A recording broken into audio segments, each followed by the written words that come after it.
est important de retenir à cette heure, c'est qu'il n'y a pas de piste qui soit privilégiée. Olivier Christen, le procureur national antiterroriste, répondait ce matin à l'origine de cette série d'attaques, parfois à l'arme de guerre et de dégradation qui touchent les prisons, mais aussi les domiciles et les voitures des agents pénitentiaires.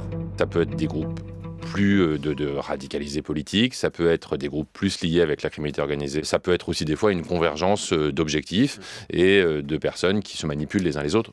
Tout est possible. Depuis mardi, là, le 15 avril, le parquet national antiterroriste s'est saisi de l'affaire. Il a ouvert une enquête, attention c'est assez lourd, pour association de malfaiteurs terroristes criminels. Dans la mesure où nous avons été confrontés à une action concertée sur l'ensemble du territoire national, sur un laps de temps relativement long, c'est une qualification qui pourrait être retenue. Parmi les pistes envisagées, bien sûr, il y a celle des narcotrafiquants qui est sérieusement prise en compte par les enquêteurs. C'est ce que nous explique le chef de notre service police-justice, David Di Giacomo.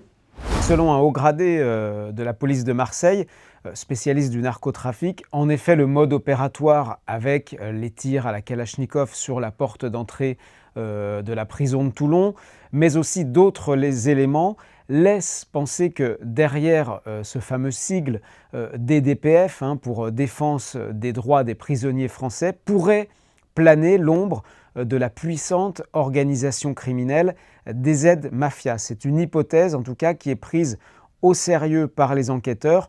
Pourquoi ? Parce que les narcotrafiquants ne veulent pas du régime carcéral très strict que leur promet Gérald Darmanin, le garde des Sceaux. Et ce serait donc une explication à ces actes d'intimidation commis depuis le début de la semaine.